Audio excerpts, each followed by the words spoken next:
మహోన్నతుడా నీ కృపలోనే నివసించుట నా జీవితాన్నది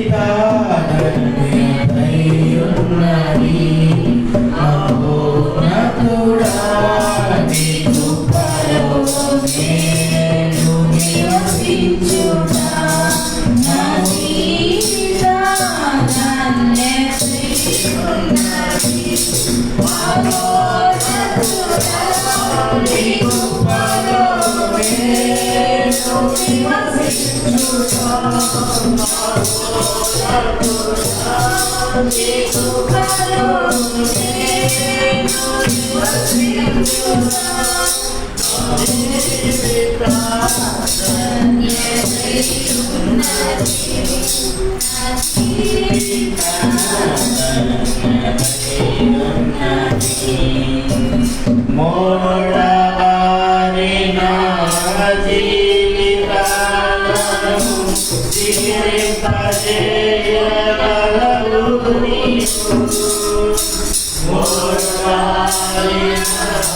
జీవిత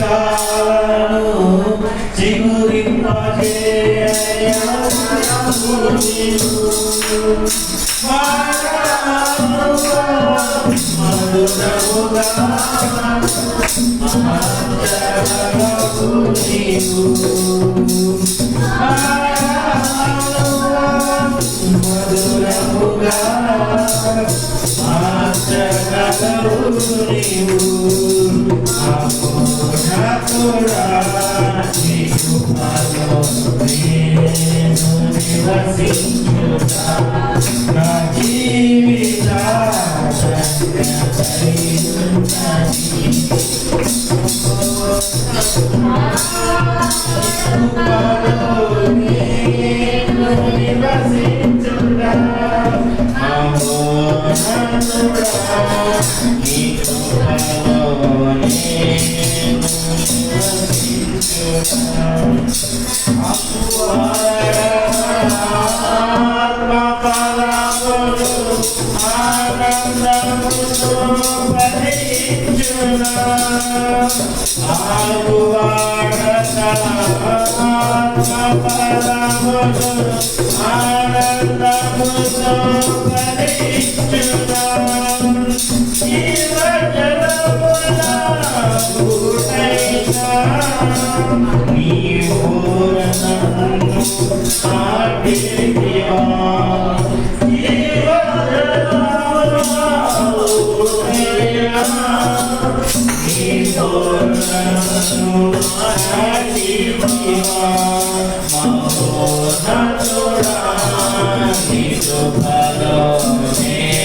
మహిమ ఘనతకు అర్హుడవు నీవే నా దైవము. మహిమ ఘనతకు అర్హుడవు నీవే నా దైవము. సృష్టికర్త యుక్తిదాత సృష్టికర్త ముక్తిదాత స్తుతులకు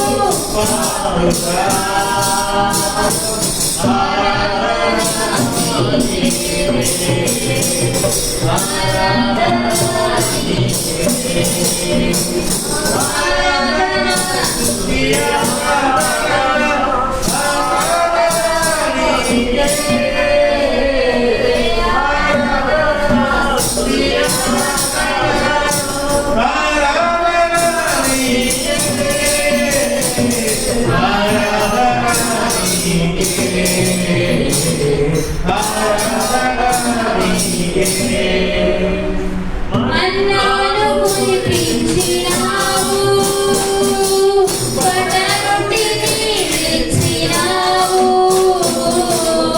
మన్నాను కురిపించినావు, పడనుండి నీవిచ్చినావు. యెహోవాయీరే చూచుకొనును, యెహోవాయీరే చూచుకొనును, సర్వము సమకూర్చును. ఆరాధన నీకే, ఆరాధన నీకే, ఆరాధన స్తుతి ఆరాధన, ఆరాధన నీకే, ఆరాధన నీకే, ఆరాధన నీకే.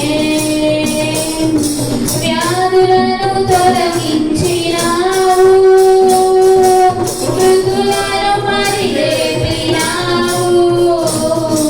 వ్యాధులను తొలగించినావు, మృతులను మరి లేపినావు.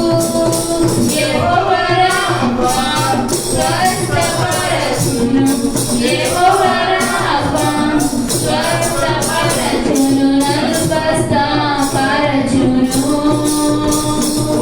ఆరాధన నీకే, ఆరాధన నీకే, ఆరాధన స్తుతి ఆరాధన, ఆరాధన నీకే, ఆరాధన నీకే, ఆరాధన నీకే. మహిమ ఘనతకు అర్హుడవు నీవే నా దైవము. ఘనతకు అర్హుడవు నీవే నా దైవము. సృష్టికర్త ముక్తిదాత సృష్టికర్త ముక్తిదాత స్తుతులకు పాత్రుడా. ఆరాధన నీకే, ఆరాధన నీకే. దేవునికి స్తోత్రం కలుగును గాక. ఇంతవరకు చాలా కష్టపడి దేవుని పాటపడ్డారు. దేవుడు మిమ్మల్ని అందరిని ఆశీర్వదించును గాక. పరిశుద్ధ గ్రంథంలో ప్రార్థించే ముందుగా కొన్ని మాటలు మనం జ్ఞాపకం చేసుకొని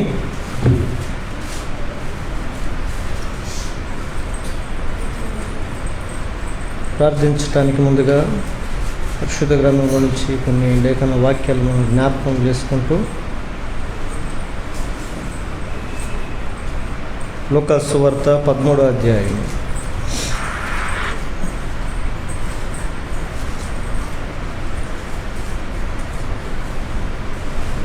లూకా సువార్త 13వ అధ్యాయము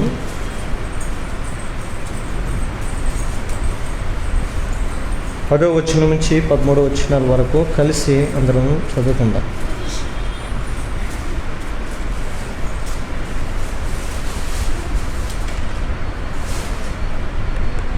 లూకా సువార్త 13వ అధ్యాయము 10వ వచనం నుంచి 13 వచనాల వరకు అందరం కలిసి దగ్గరగా చదువుకుందాం.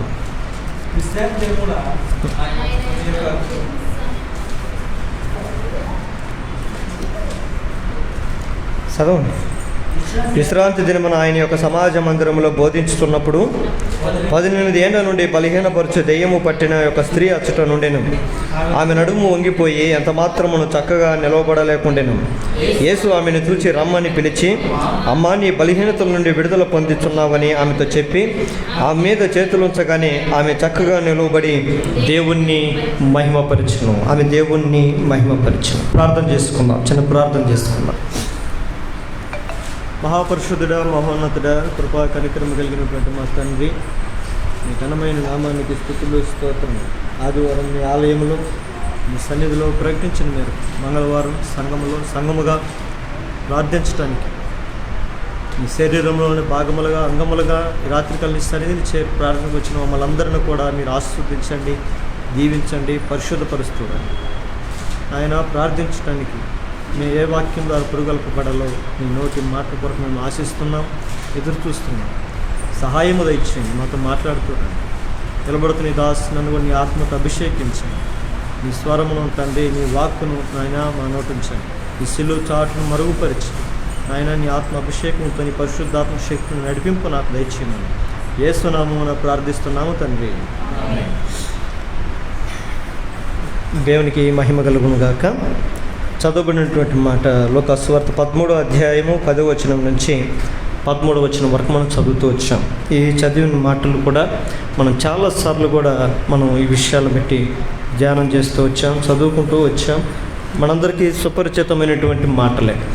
అందులో ఈ దినం కొత్తగా మనం నేర్చుకోవాల్సిన పాఠం ఏంటంటే, దేవుడు అంటున్నాడు ఇక్కడ 13వ వచనం చూసినప్పుడు, ఆమె మీద చేతులుంచగానే ఆమె చక్కగా నిలవబడి దేవుణ్ణి మహిమపరిచను. చూడండి, నా వైపు చూడండి.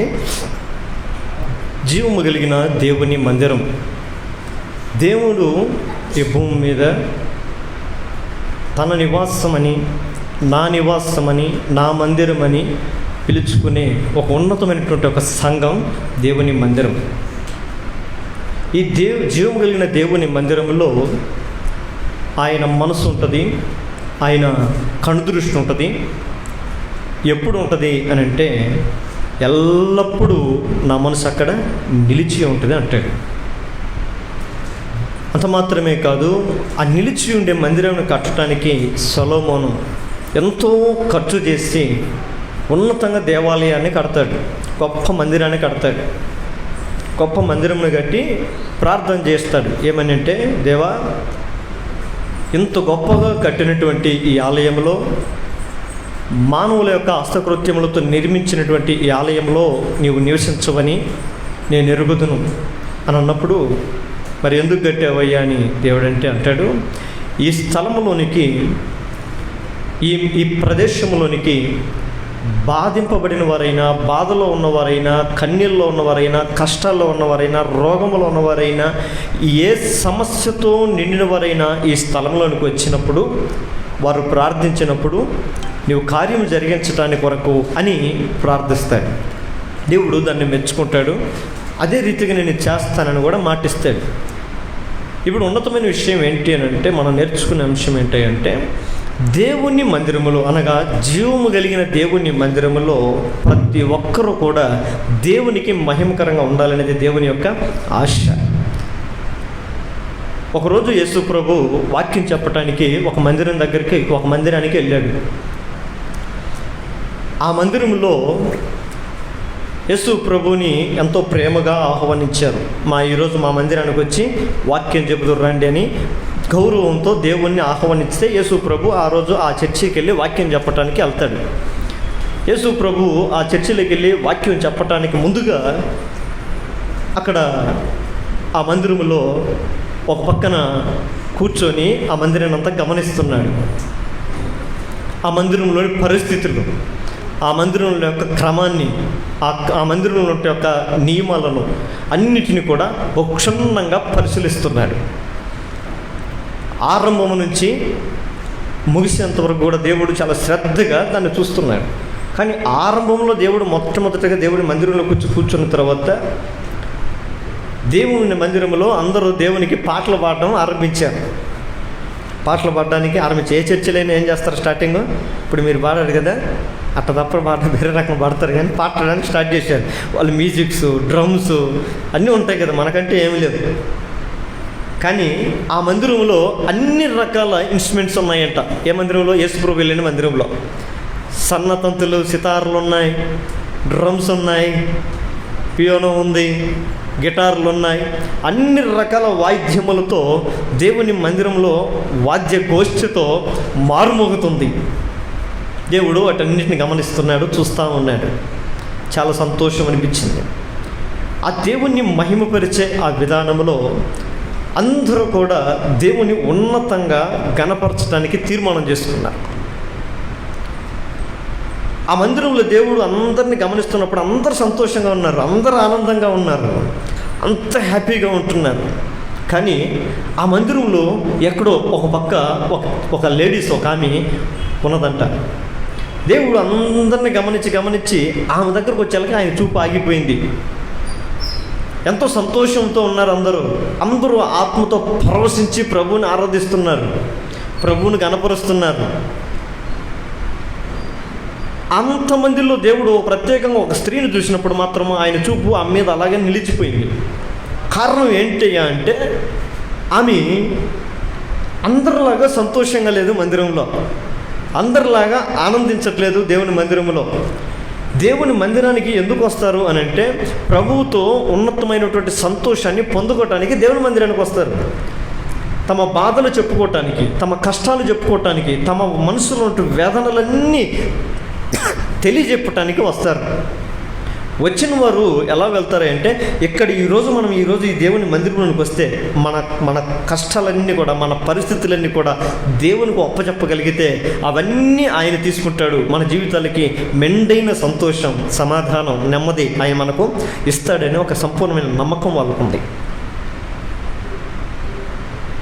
ఇక మందిరంలోకి వచ్చి వెళ్ళే వాళ్ళు ఎలా ఉన్నారయ్యా అంటే కష్టం అనేది ఉంటే, బాధ అనేది ఉంటే, అవమానం అనేది ఉంటే, ఇబ్బంది అనేది ఉంటే బహుశా అది ఈరోజే నాకు లాస్ట్ అన్నంతగా దేవుని సన్నిధిలో ఆనందిస్తున్నారంట.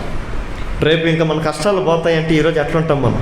ఈ ఒక్కరోజు ఇంకా రేపు ఒక్కరోజు ఒప్పిక పడితే ఇంక దరిద్రం ఒక దిగిపోద్ది, ఈ పీడగిపోద్ది, మనసు ప్రశాంతంగా ఉండొచ్చు అనుకుంటాము లేదా? ఆ రోజు మందిరంలో కూడా కూర్చున్న వాళ్ళందరూ అదే అనుకుంటున్నారంట. ఈరోజు ఈ మందిరంలో మేము 3.5 గంట మేము దేవుని మందిరంలో గడపగలిగితే మా జీవితంలో మేము భరించే ప్రతి భారం, ప్రతి కష్టం, ప్రతి శ్రమ తొలగిపోయే దినం. ఆమేన్. కనుక ఆ సంతోషంతో వాళ్ళు దేవుని ఆరాధిస్తున్నారు. కానీ ఆ ఒక్క స్త్రీ మాత్రం ఎలా విచారంగా ఉందంట. దేవుడు ఆశ్చర్యంగా ఆమె చూస్తున్నాడు. ఏంటి ఎంతమంది దేవుణ్ణి మహిమపరుస్తుంటే ఆమె మాత్రం మౌనంగా ఉండటం ఏంటి కారణం అని దగ్గరికి వెళితే ఆమె ఆ పరిస్థితి బాగలేదని దేవుడికి తెలిసింది. ఆమె బలహీనమైన పరిస్థితిలో ఉందని తెలిసింది. బలహీనతంగా ఉన్నప్పుడు మనం సిక్ అవుతాం కదా, చాలా సిక్ అయిపోతాం. ఎలా అంత బలహీనంగా మాట్లాడకూడదు, వినపడదు. సో దగ్గరకు వచ్చి పెట్టాలి ఏందమ్మా అని. ఆ మంచంలో పడిపోయిన వాళ్ళు ఎట్లుంటారు, ఎట్లా మాట్లాడతారు? ఐసీలో ఉన్న వాళ్ళు ఎట్లా మాట్లాడతారు? ఎదుగురా ఫ్రూట్స్ అంటారా? అటు వినపడ దగ్గరికి పోయి ఏంది ఏం కావాలని గట్టి వీళ్ళకి ఆకలి పెడతారు కదా. అంతగా బలహీనమైపోయింది ఆమె. దేవుడు ఆమెను చూసి ఆ బలహీనత కారణం ఏంటో తెలుసుకున్నాడు. ఏంటో ఆ బలహీనత కారణం అని తెలుసుకొని ఆ మందిరంలో అందరితో పాటుగా కలిసి దేవుణ్ణి మహిమపరచాలని దేవుడు ఆమెను కోరుకున్నాడు. ఆమె దేవుణ్ణి మహిమపరచాలి అని అంటే మొదటగా ఆమెలో ఉన్న బలహీనత ఆమెని విడిచిపెట్టాలి. ఇప్పుడు దేవుడి దగ్గరకు వస్తే ఆమె బలహీనతలో ఉంది, దేవుడు బలవంతుడై ఉన్నాడు. ఇప్పుడు దేవుడు తనలో ఉన్న బలాన్ని ఉపయోగించి బలహీనురాలైనటువంటి ఆ స్త్రీకి దేవుడు తన శక్తి కొలది బలమును అనుగ్రహించాడు. ఎప్పుడైతే ఆ స్త్రీ బలము పొందుకున్నదో, దేవుని శక్తిని పొందుకున్నదో, ఆమె చేసిన పని ఏంటంట, వెంటనే ఆమె చక్కగా నిలవబడి దేవుణ్ణి మహిమపరిచిన. దేవునికి స్తోత్రము కలుగును గాక. దేవుని మందిరంలో ఉన్న మనందరము కూడా, ప్రతి ఒక్కరు కూడా దేవుడు ఏమనుకుంటాడు, ప్రతి ఒక్కరు దేవునికి మహిమకరంగా మన మందిరంలో ఉండాలని కోరుకుంటాడు. కానీ సంఘములో కొంతమంది దేవునికి మహిమకరంగా ఉండాల్సినటువంటి జీవితాలు, దేవునికి మహిమకరంగా బ్రతకాల్సినటువంటి బ్రతుకులు, అపవాదైన సాతాను వారిని బంధించి వారిని ఏం చేస్తున్నాడు అంటే బలహీనపరుస్తుంటాడు. అపవాది సంఘములో కొంతమంది దేవునికి వినియోగపడితే మహిమ కలిగినగా ఉంటారు. ఎవరైతే సంఘములో దేవునికి మహిమకరంగా ఉపయోగపడాలని అనుకుంటారో వాళ్ళని సాతాను ఏం చేస్తారంటే వాళ్ళని పట్టి బంధించి బలహీనపరుస్తుంటాడు. ఈ రోజుల్లో కూడా జీవం కలిగిన దేవుని సంఘములో ఒక మహిమ కలిగిన పాత్రను పోషించాల్సిన అనేకమైన ప్రజలు కూడా అపవాది యొక్క బంధకాల చేత బంధించబడి దేవుని సంఘములో మహిమ కలిగిన వారుగా జీవించలేకపోతున్నారు. ఒకటి, దేవునికి మహిమ కలిగేటట్లుగా మానవుడు జీవించాలి. దేవునికి మహిమ కలిగేటట్లుగా మానవుడు జీవించలేకపోతే రెండవదిగా ఎలా జీవిస్తాడు, లోకానుసారమైన జీవితం జీవిస్తాడు. కానీ సంఘములో దేవుడు తన స్వరక్తం ఇచ్చి ఆయన సంఘములో చేర్చుకున్న ప్రతి ఒక్కరిని కూడా ఆయన తనకు మహిమ తెచ్చేవారుగా ఉండాలని మాత్రమే కోరుకుంటాడు. మందిరంలో ఉన్న ప్రతి ఒక్కరిని కూడా, అంటే తారతమ్యాలు లేవు, భేదాభిప్రాయాలు లేవు. దేవుని మందిరంలో ఎంతమంది అయితే చేర్చబడతారో ఆయన ప్రేమ చేత చేర్చబడతారనే విషయం వాక్యం మనకు బోధిస్తుంది. అంతేగాని అంటాడు కదా, ఎంతమందిని నేను ప్రేమించి ఆకర్షించుకుంటాను వారిని నా యొద్దకు వద్దురు అంటాడు. దేవుడు మనల్ని లోకంలో ఉన్న మనల్ని ప్రేమించి ఎలాంటి ప్రేమతో ప్రేమించాడయ్యా అంటే ఇంకా అది మనం చెప్పనవసరం లేదు. ఉన్నతమైనటువంటి ప్రేమతో, గొప్ప ప్రేమతో ఆయన మనల్ని ప్రేమించి, నా కుమారుడా, నా కుమార్తె, నా పిల్లలారా మీరు నా దగ్గరకు రావాలి. మీలో ఉన్న ఆ టాలెంట్స్, మీలో ఉన్నటువంటి ఆ జ్ఞానం, మీలో ఉన్న ఆ నైపుణ్యత, మీలో ఉన్న ఆ శక్తి, మీలో ఉన్న సామర్థ్యత, అది పొరపాటున లోకానికి కాదు, అది నేను మీకు ఇచ్చింది. రైట్? అది మీలో ఉన్న శక్తి, మీలో ఉన్న బలం, మీలో ఉన్న జ్ఞానం, మీలో ఉన్న తెలివి, మీలో ఉన్న నైపుణ్యత, అది నేను అనుగ్రహించింది. అది లోకంలో దుర్వినియోగపరచకూడదు, అది లోకంలో వ్యర్థంగా ఉండకూడదు, అది లోకంలో పాడైపోకూడదు. అది నాకు కావాలి అని దేవుడు కోరుకొని మనల్ని ఆకర్షించి ప్రేమించి ఆయన సంఘములోనికి నడిపించుకుంటాడు. ఆ సంఘములోనికి వచ్చిన తర్వాత మనందరము, మందిరంలో ఉన్న వారందరము కూడా ఎలా ఉండాలంట, దేవునికి మహిమ తెచ్చేటట్లుగా మనం కనబడాలి. ఆమేన్. ఈ రోజుల్లో కూడా దేవుడు మన మందిరంలోకి రాడా? ఈ మందిరం ఎవరిది? జీవముల దేవుని సంఘం. ఏ సంఘములో ఉన్నతమైనటువంటి దేవుని మహిమపరిచే వ్యక్తిత్వం కలిగినటువంటి ప్రజలు ఉంటారో ఆ సంఘం బహు ఘనమైనదిగా ఉంటుంది. ఆ సంఘములో అందరూ కూడా దేవుని మహిమపరుస్తున్నారు, కానీ దేవుడు కనబడింది ఎంతమంది? ఆ ఒక్కటే. యేసు ప్రభు గట్టి కనపడింది ఎవరు? అక్కడ ఉన్న వాళ్ళు అనేక రకాలుగా దెయ్యం పట్టిన వాళ్ళు దేవుడు ఆ మందిరంలో చూసెను అని బైబిల్లో రాయబడలేదు. కేవలము ఒక స్త్రీ మాత్రము బలహీన పరుచు దెయ్యము బట్టి వంగిపోయి ఏమాత్రం కూడా చక్కగా నిలబడలేని స్థితి. ఈ రోజుల్లో దేవుని మందిరంలో మహిమపరచడానికి నిమిత్తం మనం ఎంతమంది సంఘంలో నిలబడుతున్నాం? చక్కగా నిలబడుతున్నాం, వస్తాం, కూర్చుంటాం. మందిరానికి వచ్చే వ్యక్తిగతంగా మనం అనుకోవాలి, నేను అనుకోవాలి, నన్ను దేవుడు ఎన్నుకున్నాడు, దేవుడు మందిరం నడిపించాను, నన్ను నడిపించుకున్న నా దేవుని ఇంటిలో నేను ఎంత దేవునికి మహిమకరంగా నేను ఉపయోగపడుతున్నాను. నా జీవము కలిగిన నా దేవుని మందిరంలో నేను ఎంత ఉన్నతమైనటువంటి దేవుని సంతోషపరిచే, దేవుని ఘనపరిచే పాత్రగా నేను ఉంటున్నాను. రైట్? మనం సొంత సంఘములో మన దేవునికి మహిమకరమైన జీవితం మనం జీవించలేకపోతున్నామని అంటే మనము ఏదో ఒక అపవిత్రాత్మల చేత బంధింపబడి పట్టబడి ఉన్నామని అర్థం. అలా పట్టబడి ఉండటం దేవుడికి ఇష్టం కాదు. పట్టబడిన స్త్రీని దేవుడు చూడకుండా ఉన్నట్టుగా ఉండలేదు, కానీ పట్టబడినటువంటి ఆ స్త్రీని విడిపించాడు, ఆమెకి స్వస్థత ఇచ్చాడు, ఆమెకు శక్తినిచ్చాడు, ఆమెని తిరిగి తనకు మహిమగా ఉన్నట్లుగా దేవుడి మందిరంలో చేసుకుంటున్నాడు. దేవునికి స్తోత్రం. ఇది దేవుని యొక్క ఉన్నతమైన ప్రణాళిక. నా ప్రియమైన దేవుని బిడ్డలారా, ఈ దినాన్ని ఈ రాత్రి మనం నేర్చుకోవాల్సినవి ఏంటయ్యా అంటే, ఆమె దేవుని సంఘం మహిమకరంగా ఉండాల్సినటువంటి ఆమె జీవితం బలహీన స్థితిలో ఉండగా దేవుడు చూశాడు, ఆ రీతిగా ఉండటం మంచిది కాదు. మందిరంలో నువ్వు ఎలా ఉండాలి? దేవునికి మహిమకరంగా ఉండాలని ఆమెను బాగు చేశాడు. బాగు చేయబడిన జీవితం, మందిరంలో మార్పు చెందిన ప్రతి ఒక్కరి జీవితం వాళ్ళు ఎలా ఉంటాయంట? దేవునికి మహిమకరంగా ఉంటాయి. ఆమె ఇంకొక దానికి ఉండదు. లోక ఘనతల కొరకు, లోక మహిమల కొరకు, లోకంలో ఉన్న పనుల కొరకు, లోకంలో ఉన్న కార్యాల కొరకు పొర్రపాటును కూడా వారు కాంప్రమైజ్ గారు. దేవుని విషయంలో ఎలా ఉంటారు? దేవునికి మహిమ కలిగే ఉన్నతమైనటువంటి పాత్రగా, స్తంభముగా నేను జీవము కలిగిన దేవుని మందిరంలో నేను ఎల్లప్పుడూ జీవించుదురుగా కానీ ఒక బలమైన తీర్మానం తీసుకుంటారు. ఆమె మనం సంఘంలో కూడా, మన మందిరంలో కూడా ఇలాంటి మహిమ తెచ్చే జీవం, దేవుని జీవం కలిగిన విశ్వాసాలు మనకు అవసరం. అలాంటి అనుభవం కావాలి. అందుకే దేవుడు అంటాడు, దెయ్యాలకు ఈ యొక్క పరిస్థితి రావటం ఏంటయ్యా, కారణం ఏంటయ్యా అంటే, ఆమెకి ఏం పరిస్థితి అంట?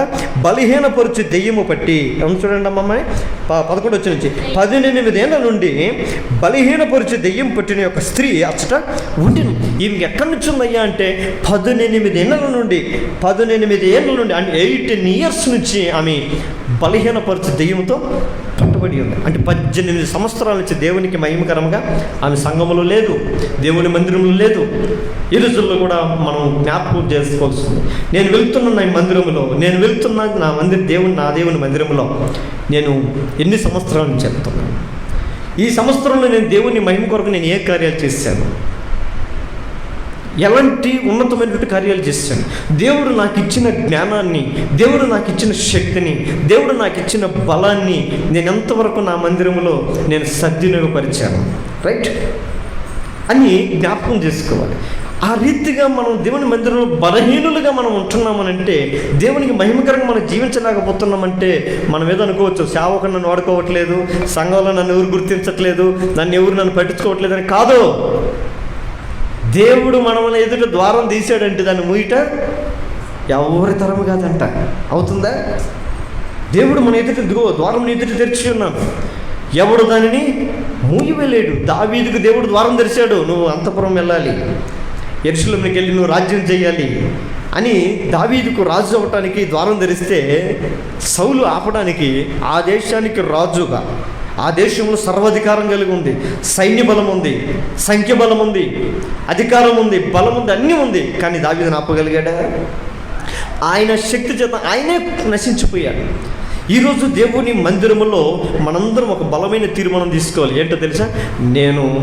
నన్ను ప్రేమించి ఆయన సంఘములోనికి, ఆయన జీవముల దేవుని ఆలయంలోనికి నన్ను నడిపించినటువంటి నా దేవుని మందిరములో నేను ఎల్లప్పుడూ మహిమ కలిగిన వ్యక్తిగా నేను జీవించుదునుగాక అనే తీర్మానం తీసుకోవాలి.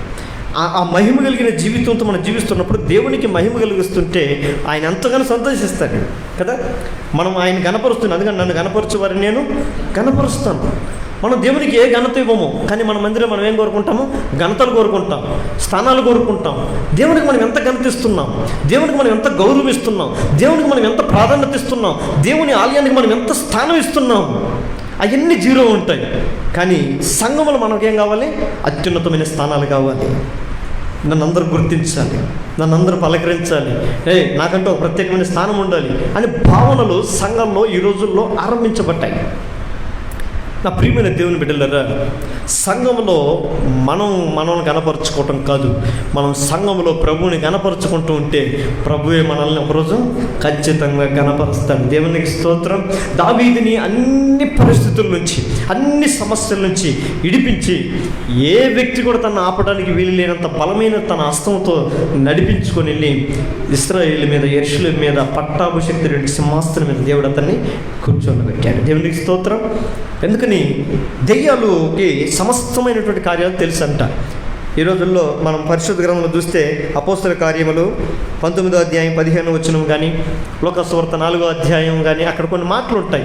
చూడండి, మొట్టమొదటిగా 15వ అధ్యాయం, అపోస్తల కార్యం 19వ అధ్యాయము 15వ వచనం చూడండి అమ్మా.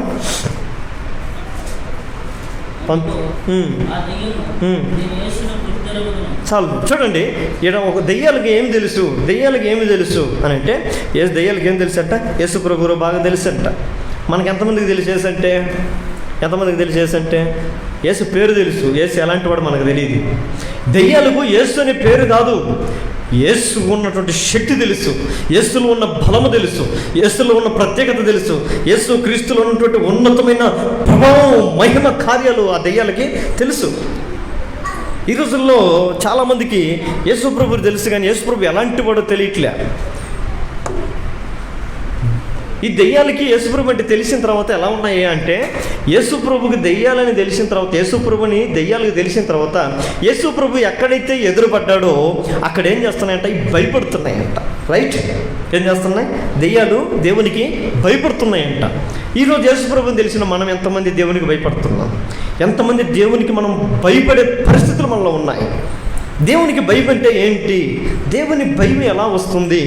దేవుని యొక్క భయం ఎలా వస్తుందయ్యా మనకనంటే, దేవుడు ఒక మంచి మాట అంటాడు, ఇదిగో నీ దేహము దేవుని వల్ల నీకు అనుగ్రహింపబడినదని మీరు ఎరగరా? మీ దేహము దేవుని ఆలయమైనదని, దేవుని ఆత్మ మీలో నివసించున్నదని మీరు ఎరుగురా అంటాడు. దేవుడు నా దేహమే దేవుని ఆలయం, దేవుని ఆత్మ నాలో నివసిస్తుంది అనే విషయం ఎరిగిన ప్రతి క్రైస్తవుడు ఎల్లప్పుడూ భయపడుతుంటాడు, తన గురించి భయపడతాడు. ఈ దేహంలో దేవునికి వ్యతిరేకమైన ఏం చేయకూడదు. ఎందుకో తెలుసా? నా దేహంలో ఎవరున్నారు? దేవుడు ఉన్నాడు. దేవుని ఆత్మ అభిషేకం కలిగిన ప్రతి మనిషి కూడా ఎల్లప్పుడూ కూడా తన గురించి తను భయపడుతుంటాడు. ఎందుకు తెలుసా? తనలో దేవుడు ఉన్నాడని. ఎక్కడ దేవుడు నన్ను అసహించుకుంటాడు, ఎక్కడ దేవుడు నన్ను తృణీకరిస్తాడో, ఎక్కడ దేవుడు నన్ను విడిచిపెడతాడో అని అనుక్షణం తమ శరీరం కొరకు వాళ్ళు భద్రపరుచుకున్నట్టుకు భయపడుతూ బ్రతుకుతుంటారు. ఏమే కొంతమందికి భయం ఉండదు, దేవుడు భయం ఉండదు, మనుషులు భయం ఉండదు, దెయ్యాలు భయం ఉండదు. ఏ భయం లేని జీవితం, నిర్భయమైన జీవితం జీవిస్తూ ఉంటారు. నా పిల్లలు, దేవునికి ఉన్నతమైనటువంటి ఒక బలం ఉందని దెయ్యాలు ఎరుగుతున్నాయి. అంత మాత్రమే కాదు, ఆ దేవుని యొక్క శక్తి ముందు దెయ్యాలు భయపడుతున్నాయంట. అంత మాత్రమే కాదు, రెండోది కూడా అంటాడు. ఇంకో మాట చూడమ్మా, అదే 16వ అధ్యాయము అపోస్తలుల గారి 16వ అధ్యాయము 17వ వచనం కూడా చూడండి అమ్మా.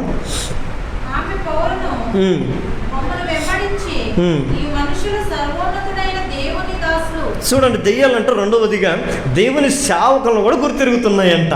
చూడండి, ఈ రోజుల నుండి విశ్వాసుల్లో నా సంఘ సేవకులు ఎలాంటి వాళ్ళు, నా సంఘ సేవకులు ఎవరు, నాకు ఆత్మకు ఉంది కదా, నాకు ఒక ఆత్మ ఉంది కదా, నా ఆత్మకి ఎవరు అసలు కాపరి? నా ఆత్మ కాపరి ఎవరు? నా ఆత్మీయ కాపరి ఎవరు అని ఎరగలుగుతున్నామా? అసలు ఎవరున్నారు మనకి? మనకంటూ ఒక కాపరు ఉన్నాడా? మనల్నంటూ పోషించేవాడు, నడిపించే ఒక కాపరు ఉన్నాడా? గొర్రెకి కాపరు ఉండటం చాలా ప్రాముఖ్యం. దేనికి లేకపోయినా పర్వాలేదు, నక్కలకి కాపరు లేకపోయినా పర్వాలేదు, కుక్కలకు కాపరు లేకపోయినా పర్వాలేదు, గేదెలకి కాపరు లేకపోయినా పర్వాలేదు, గొర్రెకి మాత్రం కాపరు లేకపోతే అది ప్రమాదంలో ఉన్నట్టే, అది డేంజర్. ఈరోజు సంఘంలో ఉండేవాళ్ళు కూడా చెప్పుకోవాలి, నాకంటూ ఒక కాపరు ఉన్నాడు. నీకంటూ నువ్వు కాపురం లేని జీవితం జీవిస్తున్నావంటే నువ్వు భయంకరమైన అరణ్యంలో ఎడారులో తిరుగుతున్నట్టు అని అర్థం. లేకుంటే నువ్వు గొర్రెవైనా కాదు, తోడేలైనా ఉండాలి. తోడేళ్ళు అంటే వాటికి ఏమి ఉండవు, అవి ఎచ్చబడి తిరుగుతూ ఉంటాయి కదా, అవి అడవిలో తిరుగుతూ ఉంటాయి. వాటికి ఒక మనిషి ఈ గొర్రె అంటే ఏంటి అంటే దీనత్వానికి గుర్తు కదా. యేసుప్రభు కూడా ఎట్టబోల్చుకున్నాడు, గొర్రె బొచ్చు కత్తిరించమని తిట్ట మౌనంగా ఉన్నట్లుగా యేసుప్రభు కూడా మౌనంగా ఉంది. ఇదిగో లోక పాపం మోసుకొని పోయిన దేవుని గొర్రె అంటే దేవుడు చూడండి, దేవుడు కూడా గొర్రె పిల్లగా మార్చుకున్నాడు. గొర్రెలన్నిటికీ చూడండి కాపురు అంటాడు కదా. కాపురు లేని గొర్రె ఉన్నదంటే అది మహా డేంజర్లో ఉందని అర్థం. అదే ఒక్కోసారి నాకు తెలిసి ప్రకారం అయితే గొర్రె కాపురు లేకపోతే అసలు ముందుకు నడవదు. మీకు తెలుసా? కాపురు లేకపోతే అది ముందుకి నడవదు. ఎందుకంటే కాపురు ముందుంటేనే అది నడిచేది. కొన్నిటికి పశువులకైతే, కొన్ని జంతువులకైతే కాపురు వెనక ఉండాలి. అవి వెనకుండి మలదోళాలు అంటాం కదా, మలదోళాలి అట్టపోకుండా ఇట్టపోకుండా రాయి ఎట్టిసిరేస్తుండాలి, వెనకుండాలి. గొర్రెకి ఏంటయ్యా అంటే గొర్రెకి కాపరి ఎప్పుడు ముందుండాలి. ఎప్పుడు కూడా అదే తలెత్తి చూడదు, అది తల దించుకొని ఉంటుంది. కాపురం ముఖం కూడా తక్కువ సరళ చూస్తుంది. అది ఎప్పుడు తెలుసా దానికి కలత చెందినప్పుడు, భయం వేసినప్పుడు మాత్రం కాపురం ముఖం చూస్తుంది. మిగిలిన టైంలో అంతా దాన్ని ఎక్కడికి నడవాలో దానికంటే ఒక ప్రత్యేకమైన స్థానం పెట్టుకోదు. దాన్ని ప్రత్యేకంగా నాకు ఈరోజు కాపురతో పనే లేదు, కాపురతో అవసరమే లేదు, నేను ఇష్టప్రకారం వెళ్తా, ఎక్కడికైనా వెళ్తా, ఒకరికి చెప్పాల్సిన అవసరం లేదు, ఒకరిని అడగాల్సిన అవసరం లేదు, ఒకరి పర్మిషన్ నాకు అవసరం లేదు అని అనుకోదు. అది ఎందుకంటే దాని కాపుర కాళ్ళు దానికి ఎంతో ఇంపార్టెంట్. ఇంపార్టెంట్. ఆ కాపరి నడిచిపోతుంటే ఆ కాళ్ళు మాత్రమే చూసి అది పాలైపోతూ ఉంటుంది అంతే. ఆమేన్. కాపరిలో ఆ గొర్రెల్లో ఉన్నటువంటి అభావ లక్షణాలు ఈరోజు సంఘంలో కూడా కావాలి. ఈరోజు మందిరం కొంతమంది ఆగిపోతారు.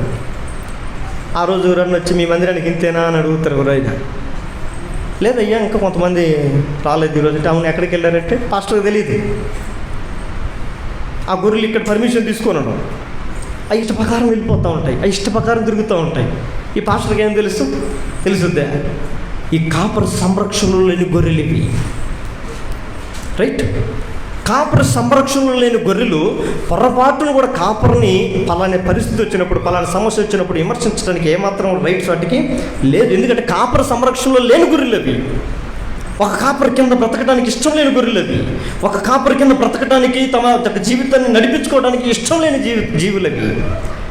పరిస్థితులు మారినప్పుడు మాత్రం కాపరిని ప్రశ్నించడానికి, కాపరిని శాసించడానికి ఏమాత్రం కూడా అధికారం వాటికి లేదు. ఆ అధికారం ఎవరిచ్చారు?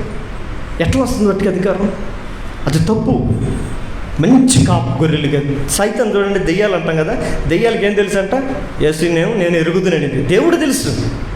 రెండవదిగా దేవుని సేవకులు ఎవరో తెలుసు. మూడవది కూడా చూడమ్మా, మొత్తం ఇంకొక మాట, లూకాసు వార్త 4వ అధ్యాయము 41 వచ్చిన. లూకాసు వార్త 4వ అధ్యాయము 41 వచ్చిన.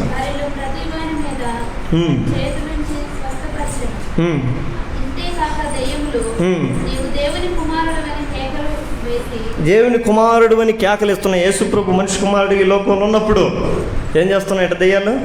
అయ్యా నువ్వు మనిషివి కదయ్యా, నువ్వెవరివి? నువ్వు దేవుని కుమారుడు అని కేకలేస్తున్నాయట. దేవునికి మహిమ కలుగును కాక. ఈ రోజుల్లో మన క్రైస్తవుల పరిస్థితి ఏంటి? ఇవన్నీ పోల్చుకుంటే నాకు అనిపించింది మన విశ్వాసుల కన్నా దెయ్యాలే చాలా గొప్ప. ఈరోజు దెయ్యాల సంఘం అని పెట్టినా కానీ ఇంప్రూవ్మెంట్ అవుతుంటుండే. ఎందుకు తెలుసా?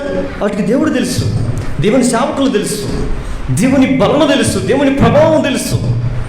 దేవుని దగ్గర ఎలా మనం ఉండాలో విషయం కూడా దెయ్యాలకు బాగుగా ఎరిగి ఉన్నాయి. దేవునికి స్తోత్రం. ఈ దెయ్యాలన్నీ ఏం చేస్తున్నాయి అంటే, దేవుని మందిరంలో మహిమకరంగా బ్రతకాల్సిన ప్రతి ఒక్కరి జీవితంలోనికి చేరి, వాళ్ళలోనికి చేరి వాళ్ళు ఏం చేస్తున్నాయి? వంచేస్తున్నాయి, బెండి చేసేస్తున్నాయి. నువ్వు మహిమకరంగా ఉండకూడదు దేవుని మందిరంలో. నువ్వు దేవుని మందిరంలో ఎలా ఉండాలి? చక్కగా ఉండకూడదు. నీ ఇష్టమైనప్పుడు వెళ్ళు, నీకు ఇష్టం కాకపోతే ఆగిపో. నిన్నెవరు అడిగేది? నిన్నెవరు ప్రశ్నించడానికి? నీకు నువ్వే రాజు, నీకు నువ్వే మంత్రివే, నిన్నెవరు అసలు ఎదురు నిలబడడానికి అన్నట్టుగా అది మనలోనికి చేరి మనల్ని ఏం చేస్తుంది?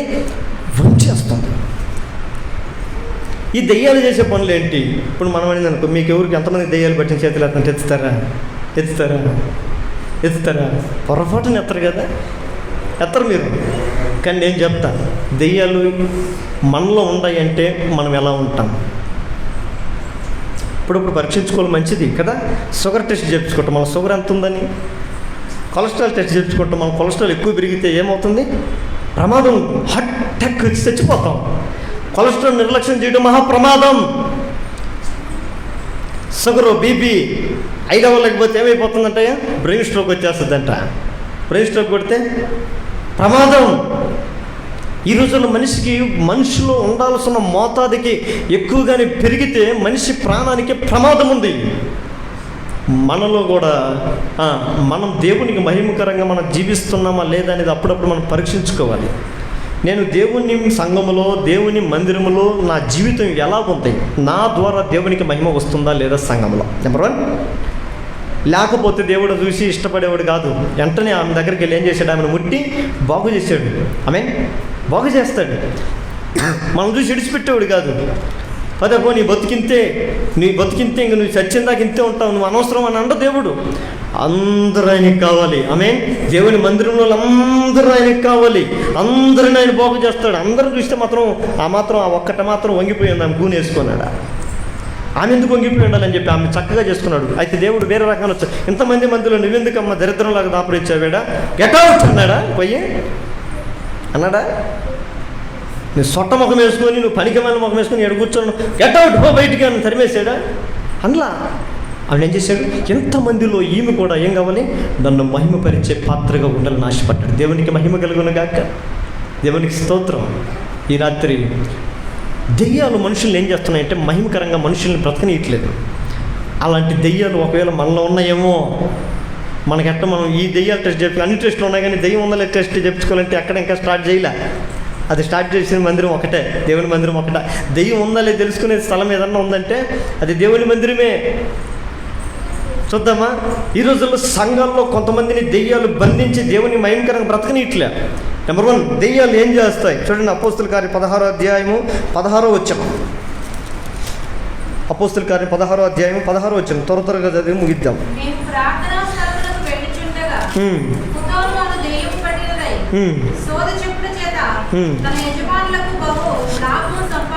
చాలేమ్మా, దెయ్యం ఏం చేస్తుందంట మేడం?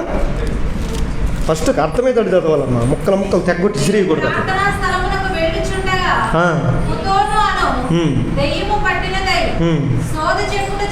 చాలే. వీళ్ళు కొంతమంది ప్రార్థనా స్థలానికి వెళ్తుంటే, ప్రార్థనా స్థలం అంటే నా మందిర సమస్త జనులకు ప్రార్థన. కొంతమంది మందిరానికి వెళ్తుంటే, ప్రార్థన చేయడానికి వెళ్తుంటే వాళ్ళు వెళ్ళంగానే ఒక ఆమె ఎదురొచ్చిందంట. ఆమె పేరు కూడా చుట్టాడు, ఆమె పేరు కూడా బలిపెట్టిరాడు. ఏ దెయ్యం అంటది?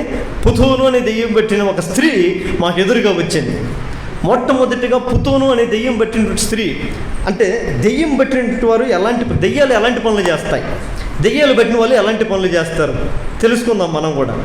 మొట్టమొదటిగా దెయ్యం పట్టిన వాళ్ళు ఇక్కడ ఏం చేస్తుందయ్యా అంటే సోది చెప్తుందంట. సోది మనకి తెలుసు, సోది చెప్తారా అంటే సోది చెప్తామంటే సోదే అంటారు. ఆ సోది అంటే దానికి అర్థం ఏంటంటే వట్టి మాటలు చెప్పటం, అంటే లేని మాటలు చెప్పటం.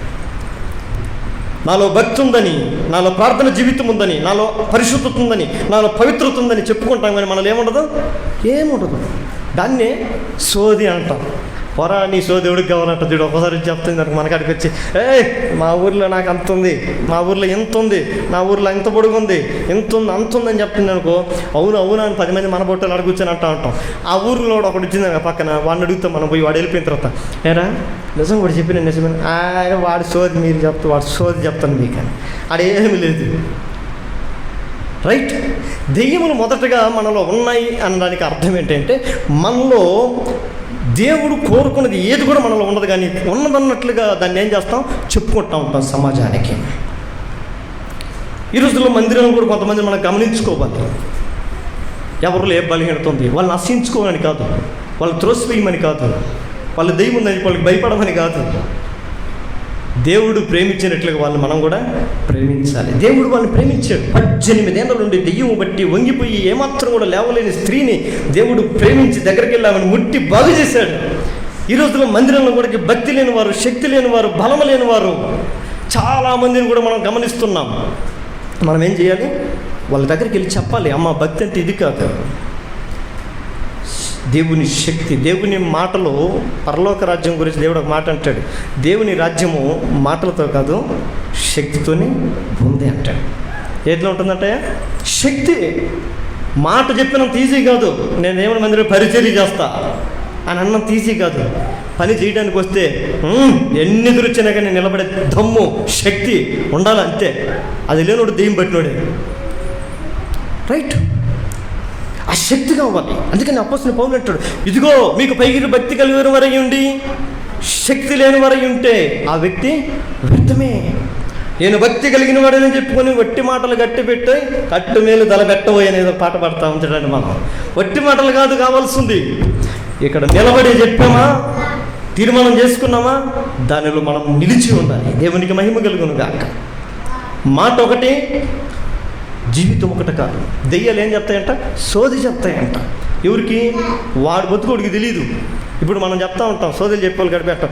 ఇది నిజంగా వీళ్ళు జ్యోతిష్కొని చెప్పేవాళ్ళు నిజమైతే ఫస్ట్ వాడు బతుకు మార్చుకోక, వాడికి ఎందుకు ఈ దరిద్రం, బూడిది పూసుకొని రంగు పెట్టుకుని ఈదుల మీద తిరుగుతూ ఉంటాడు వాడు ఏదేదే ఇప్పుడు కాస్ట్లీ కార్ ఏంది, రాయరు ఏదో అంటుంటారు కదా, ఏదిరదే రేంజర్ అవరా ఏదో నాకు తెలియ చెప్పండి. ఇప్పుడు ఏదో కాస్ట్లీ కార్ ఉందో ఒకటి, దాన్ని చూస్తే దానికి వాల్యూ వేరే అంటారు. అక్కడ కారులో తిరుగుతా వాడు చెప్తుంటే సోది చెప్తే ఎట్లుంటుంది? వాడి చెప్పులు వేసుకొని, పేరాగాని చెప్పులు వేసుకొని, ఆ కింద 2 చిల్లులు పడి ఉంటాయి, వాటికి చెప్పులు కూడా బొక్కలు పడి ఉంటాయి. ఆ కొనుక్కొని డబ్బులు లేక ఆ పంచి కట్టుకుంటాడు, ఆడాడ కొద్దిగా చినుకుంటాడు చేతులు కొట్టి. ఎందుకంటే వాడికి ఇల్లు లేదు, ఆ చెట్టు కింద ఈ చెట్టు కింద కూర్చొని ఉంటాడు వాడు. అక్కడ నైట్లో ఎలుకలు బలుకలు గొరిగేసి ఉంటాయి. వాడు పోయి మీ బతుకులు మారుస్తానంటాడు. చిలక జోస్యం చెప్తానంటాడు. చిలకమ్మ చిలక రమ్మ చిలకమ్మ చెప్పమ్మ ఈయన భవిష్యత్తు అంటాడు.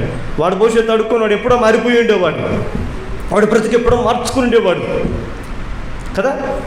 దెయ్యాలు మొదటగా ఏం చేస్తాయి? సోది చెప్తాయి. దేవుని దగ్గర మనం ఎప్పుడు సోది చెప్పే వాళ్ళకి ఉండకూడదు. ఎందుకు మందిరానికి రాలేదంటే సోదులు చెప్పకూడదు. సోదులు దెయ్యాలే చెప్పేది. దేవుని పని కొరకు ఒక నిబద్ధత ఉండాలి. ఆమె దేవుని సంఘములో ఒక కాన్ఫిడెన్స్ ఉండాలి, ఒక క్రమశిక్షణ ఉండాలి. అలాంటి జీవితం కలిగిన వారు మేము అనుకుందాం. ఒట్టి మాటలు చెప్పకూడదు. నోటిలోంచి ఏదైతే బయటకు వస్తుందో అంతరంగంలో కూడా ఏముండాలా? అదే ఉండాలా. అపోస్తలుడైన పౌలు ఏమంటాడు తెలుసా? ఇదిగో మాట కాదు మనుషులు ఎదుట కావాల్సింది మన బ్రతుకే ఒక బోధగా ఉండును గాక. ఆమె మనం ఏదైతే బోధిస్తున్నామో, ఏదైతే మాట్లాడుతున్నామో అదే జీవితమై ఉండాలి. ప్రార్థన చేసేటప్పుడు ఒక ఉన్నతమైన జీవితం కాదు. దేవుని దగ్గర ప్రార్థన చేసేది ఒక జీవితం, ప్రార్థన ఆమేన్ అన్న తర్వాత బ్రతికేది ఒక జీవితం. అది కాదు కావాల్సింది, అది సోది. నా ప్రియమైన దేవుని బిడ్డలారా, నువ్వు ఒకవేళ ఏ సంఘానికి వెళ్తున్నా కూడా లైవ్లో వాక్యం ఇట్టున్న దేవుని బిడ్డలారా, నువ్వు మందిరంలో ఎలా ఉన్నావు? ఒట్టి మాటలు కలిగిన క్రైస్తవుడి వలె ఉన్నావా? మాటలు పక్కన పెట్టి శక్తి కలిగిన పని చేసే దేవుని బిడ్డగా నీవు ఉన్నావా? ఎన్ని దినాలు ఒట్టి మాటలు చెప్పుకొని సంఘంలో ఉంటావు? నీ వలన ప్రయోజనం లేదు. దేవుని మందిరంలో ఒక మహిమ కలిగిన ప్రయోజనం కూడా ఉండాలని దేవుడు ఆశపడుతున్నాడు. ఈ రాత్రి నా ప్రభు యొక్క హస్తం నేను తాకును గాక. దేవుని మందిరంలో మహిమ కలిగిన వరంగా మనం ఉండాలి. రైట్. నెంబర్ 1 ఏం చేస్తాయి? దెయ్యాలు ఏం చేస్తాయంట? సోది చెప్తాయి. సోది. ఒక ఆయన నా దగ్గరకు వచ్చి చెప్తున్నాడు. ఒక ఆయన నా దగ్గరకు వచ్చి, అన్నా అల్లా సహోదరుడి గురించి నీకు తెలుసా? ఏ సహోదరుడు అమ్మా? అల్లా సహోదరుడు. అవునా? ఎందుకు ఆ చదువు గురించి ఎందుకు అడుగుతున్నావు అని అంటే ఆయన అంటాడు, అసలుకి ఆయన వాక్యం చెప్పేటప్పుడు మాత్రం అబ్బా ఏం చెప్తాడు,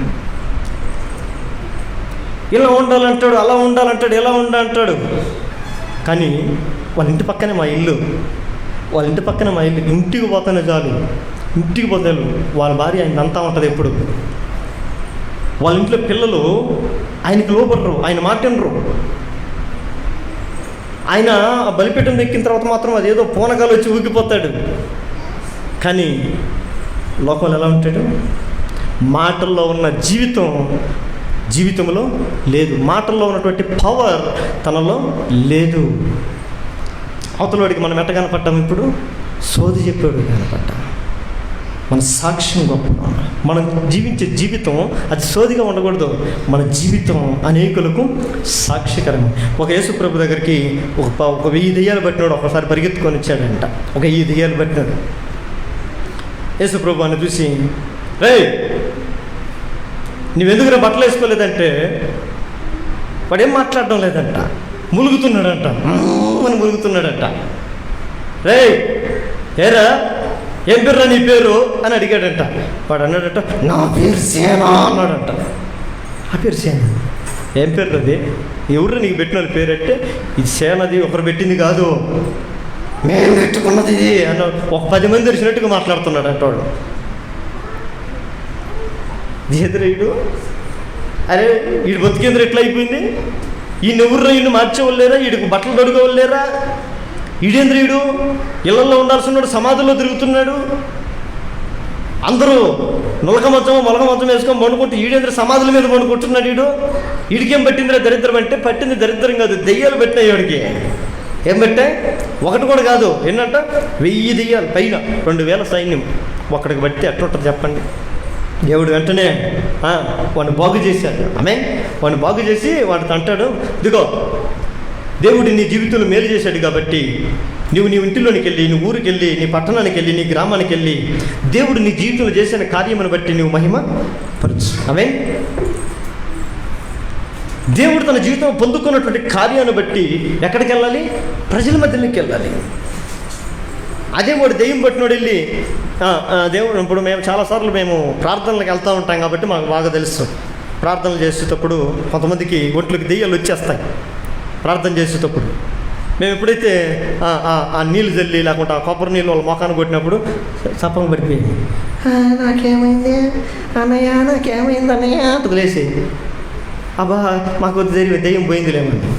సరేలేమ్మా, దేవుడు దెయ్యం పోయింది, చాలా సంతోషం, ప్రార్థన చేసుకుందామంటే ప్రార్థన చేసుకుంటాం అనేది మళ్ళా ఎడబోతుంది. పాటలు పోయిన అబద్ధం చెప్పి వదిలిపెట్టిన అబద్ధం చెప్పేది వదిలిపెట్టలే.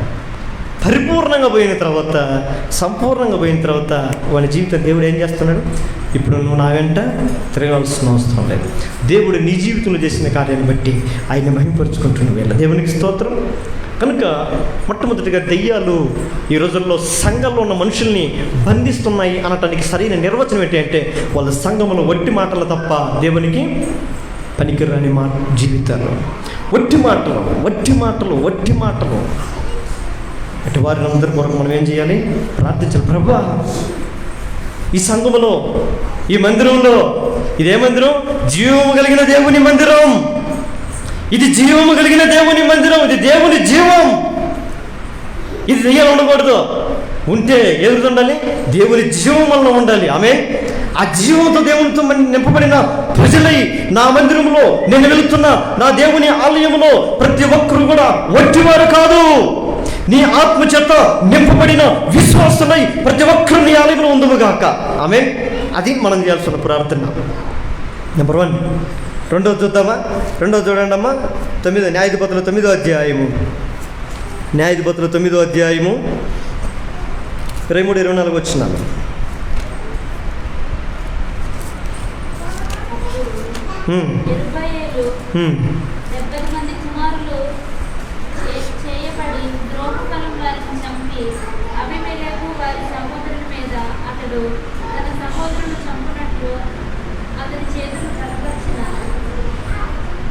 చదువు 22 నుంచి చదువు, 23-24 అంతా కలిసి ఉంటుంది.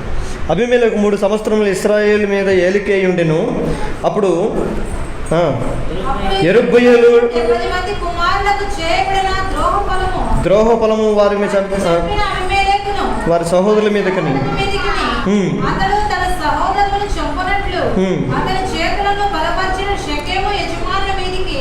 వచ్చినట్లును వారు చేసిన ప్రాణ హత్య వారి మీద వచ్చినట్లును దేవుడు అబీమెలెకును షెకెము యజమానులకును వైరము కలుగుటకై వారి మీదకి దురాత్మలను పంపిను. చాలు, వారి మీదకి ఏం పంపాడంట? దురాత్మలు. ఈ దురాత్మలు రెండోదిగా ఏం చేస్తాయంటే వైరములు కలిగి చేస్తాయి. అంటే ఒకరినొకరు పడకుండా ఉండేటట్టుగా, ఒకరినొకరు గెట్టుకుని ఉండేటట్టుగా, ఒకరినొకరు తన్నుకొని తెచ్చేటట్లుగా, ఒకరినొకరు అరుచుకొని కరుచుకొని మందిరం లేకుండా పోయేటట్లుగా దురాత్మలు చేసే పని ఏంటయ్యా అంటే మనుషుల మధ్య ఏం చేస్తున్నాయంట? వైరుధ్యాన్ని కలుగు చేస్తాయి. కానీ హెబ్రీ రాసిన పత్రికలో ఒక మాట ఉంటుంది, దేవుని వాక్యం అంటుంది, ఆత్మ కలిగించు ఐక్యతను కాపాడుకున్నట్టులో మనము బలం కలిగి ఉందాం. దేవునికి మహిమ కలుగును గాక. దేవుని ఆత్మ మనుషుల మధ్య ఏం కలుగు చేస్తుంది? ఐక్యతను కలుగు చేస్తుంది. కానీ దురాత్మలు ఏం చేస్తాయి? మనుషుల మధ్య ఒకరినొకరి మధ్య, కుటుంబాల మధ్య, ఒకరినొకరు వ్యక్తుల మధ్య, భార్య భర్తల మధ్య, తల్లిదండ్రుల బిడ్డల మధ్య ఈ దురాత్మలు ఏం చేస్తాయంట? వైరుధ్యాన్ని కలుగు చేస్తాయి, విరోధాన్ని కలుగు చేస్తాయి. ఎదంటున్న మాట చూడండి, వైరం అంటే శత్రుత్వం.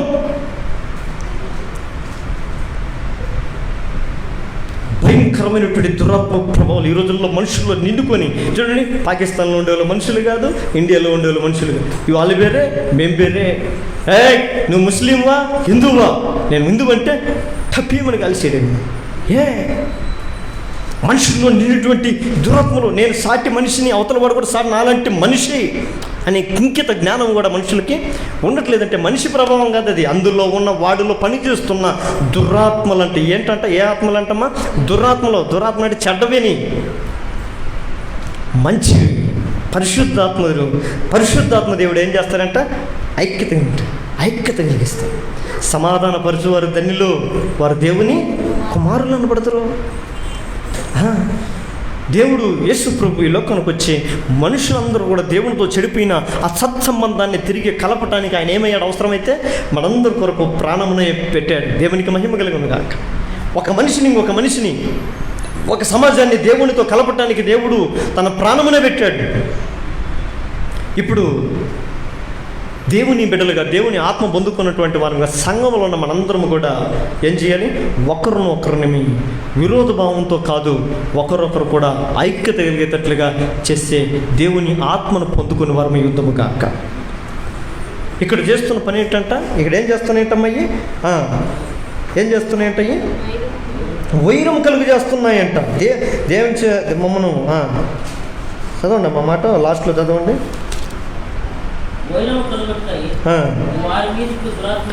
వైరము కలుగు చేయటకే వారి మీదకి దురాత్మలు పంపుతాయి. అసలు మనుషుల మీద దురాత్మలు చూడ ఎట్లా వస్తున్నాయో?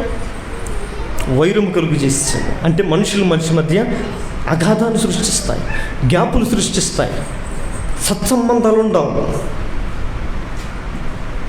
మంచి కుటుంబం, ఆ ఉన్నతమైనటువంటి కుటుంబం, ఆ కుటుంబంలోనికి పెళ్ళి అయిపోయిన తర్వాత ఏమొస్తారు? కోడళ్ళు వచ్చారని చాలా సంతోషపడతారు. ఫస్ట్లో మాకు కుమారులు 4 కొడుకులు, మా కుటుంబం గొప్ప కుటుంబం, మాకెంత కుటుంబం అని చెప్పుకుంటూ ఉంటారు. ఆ 4 పెళ్ళిళ్ళు అయిన తర్వాత ఆ ఇంట్లో ప్రవేశిస్తారు. ఒక కొత్త జీవితాలు వస్తాయి ఆ ఇంట్లోకి. అవి ఏం చేస్తాయి తెలుసా? ఏం చేస్తారంట? మొన్న ఈ రోజుల్లో ఏం చేస్తున్నారు?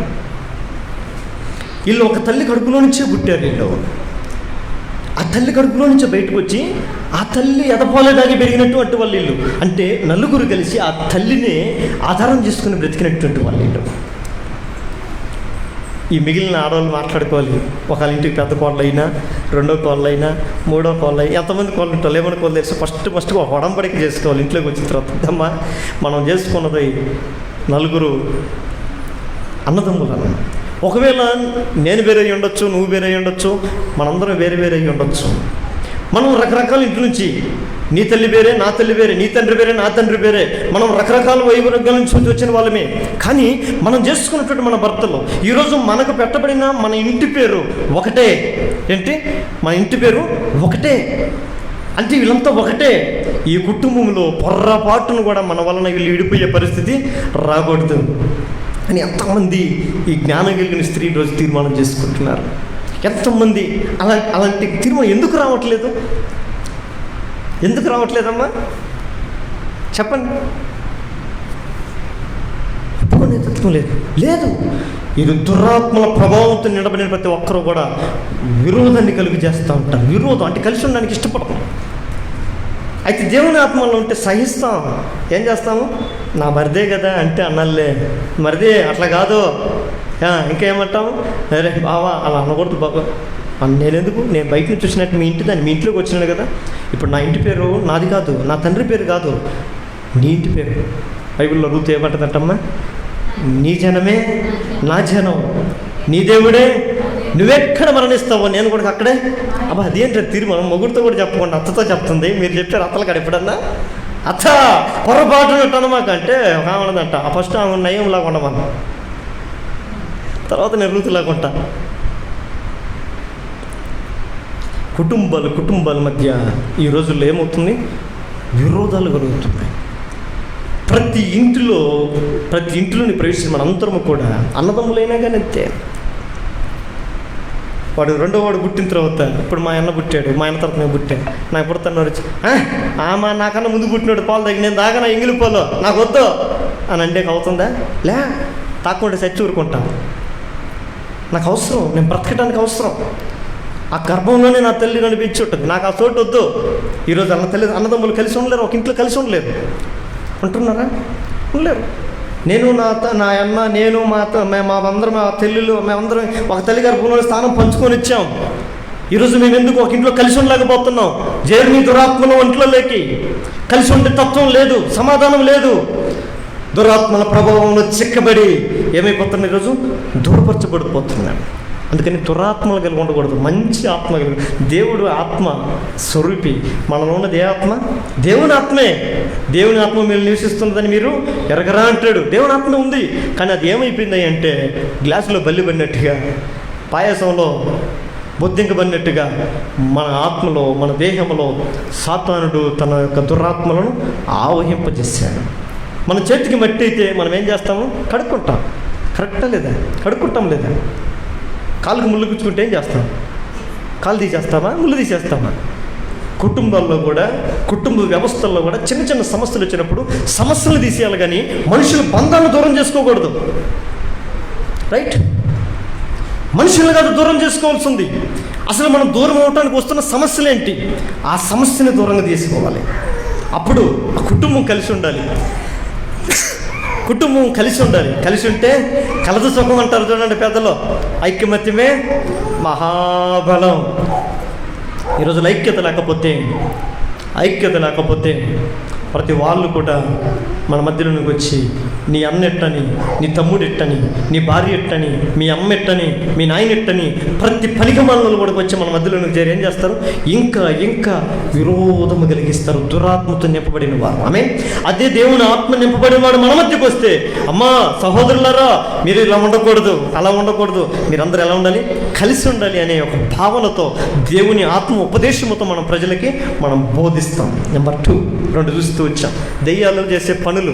దెయ్యాలు ఏం పనులు చేస్తాయంటే, మొట్టమొదటిగా సోది చెప్తాయంటే ఒట్టి మాటల. రెండోదిగా వైరము కలుగు చేస్తాయి. సంఘంలో వైరము కలుగు చేసే వాళ్ళని మనం గుర్తెరగాలి. వాళ్ళని సమాజం ఎదుటిని, అనేకులు ఎదుటిని మనం వెంటనే వాళ్ళు ఏం చేయాలి, గద్దించాలి. పోయేమో 10 మందిలు అంటే వాళ్ళు సూసైడ్ చేసుకొని చచ్చిపోతారేమో ఒక భయం ఈ రోజుల్లో. 10వ తరగతిలో ఫెయిల్ అయిపోతే బాగా చదువుకోలేదు, అందరూ చదువుకొని పాస్ అయ్యారు, వీడు మాత్రం గాలికి తిరిగి ఆడ తిరిగి సినిమాలు చూసి ఈ చూసి ఫెయిల్ అయిపోయాడు. పరీక్షలో ఫెయిల్ అయిపోయాడు. ఇంటికి వస్తాను వాళ్ళ నాన్న అదే అరిచాడంట. వాళ్ళమ్మ కోపం తట్టుకోలే, ఒక దెబ్బ కొట్టిందంట. అయ్యో నాకేంటి అవమానం అని చెప్పి వెళ్ళిపోయి ట్రైన్ కింద పడి చావటం. నిజమే కదా. ఈరోజు నేను వీళ్ళు కోపపడ్డానికి కారణం, ఈరోజు నా మీద బాధపడ్డానికి కారణం, వాళ్ళు నా కోసం ఎంతో కష్టపడ్డారు, నా కోసం ఎంతో ప్రయాసపడ్డారు. నన్ను ఇదిగో ఈ చేతులతో నేను ఫ్యాక్టరీకో లేకుంటే సిమెంట్ పనులకో ఇంకొక పనిగా పంపించకుండా నాకు బుక్కులు ఇచ్చి అన్నం బాక్స్ పెట్టి నువ్వు తిని కడుపు నిండా తిని బాగా చదువుకొని స్కూల్కి పంపిస్తే నేను చేసిన వైరాగ్యం ఏంటి, నేను చేసిన ఆ అరాచకాలు ఏంటి, సినిమాలు తిరిగి శిఖరాలు తిరిగి ఇక్కడ తిరిగి అక్కడ తిరిగి ఫెయిల్ అయిపోతే ఈరోజు తల్లిదండ్రులను ఒక మాట అంటే నాకెందుకు వస్తుంది ఈ రోషం అని భావన రావాలా లేదా? జ్ఞానంలే. మన బ్రతుకు గురించి మనం ఆలోచించుకోం. మనం జీవితంలో ఏది చేసినా మనల్ని ఎవరు అడగకూడదు అంతే అనే భావన ఈరోజు ప్రజల్లో ఉంది. తల్లిదండ్రుల కోపం, పెద్దల వాళ్ళ యొక్క గద్దింపు, శిక్షార్థమైనటువంటి గద్దింపులు ఏమంట, దీవెనలు అంట. దేవునికి మహిమ కలుగును గాక. శిక్షార్థమైనటువంటి గద్దింపులు ఏంటంట, దీవెనకరమైనటువంటి ఆశీర్వాదాలు అవి. ఈ రోజుల్లో మనుషులు గద్దించాలని కోరుకోవడం మంచిది, గద్దించమని కోరుకోవడం చాలా ఉత్తమమైన లక్షణం. మనం ఏది చేసినా కానీ షబాస్ అనేవాడు దొరికిందంటే మనం పాడైపోతున్నామని అర్థం. వాడు మన గుంతలు తవ్వేవాడు, నాశనం పోయి తీసుకొని పోయేవాడు.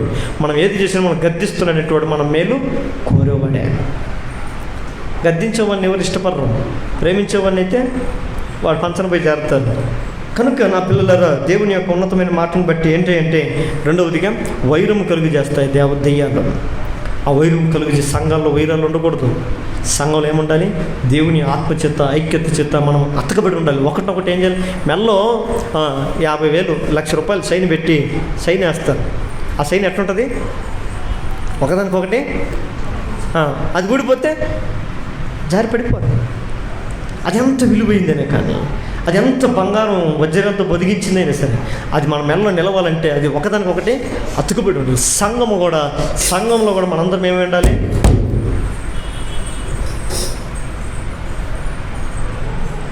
చెవులు కట్ చేసి పడేస్తారు.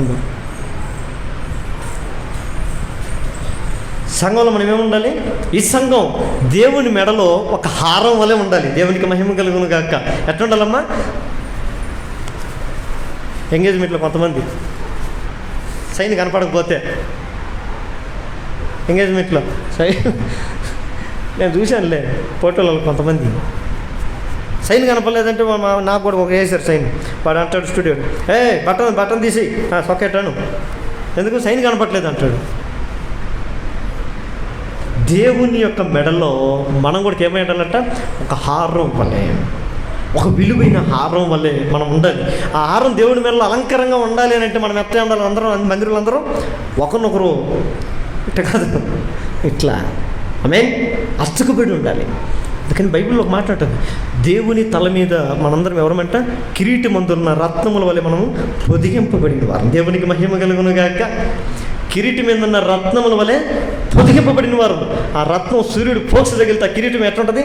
దగదగదగదగదగదగా ఉంటుంది, ప్రకాశిస్తుంది.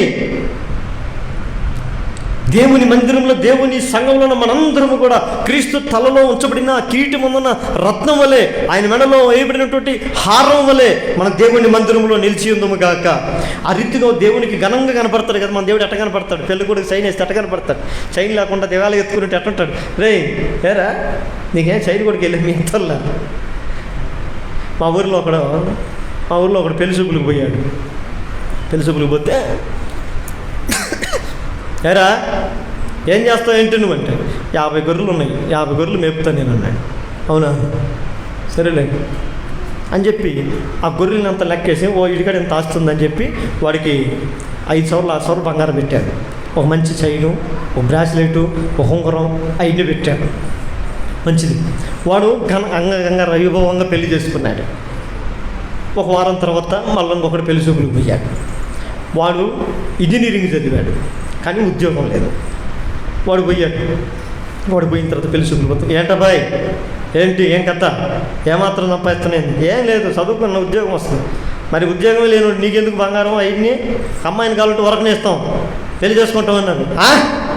అదేంటి వరకు చేసుకోవడం?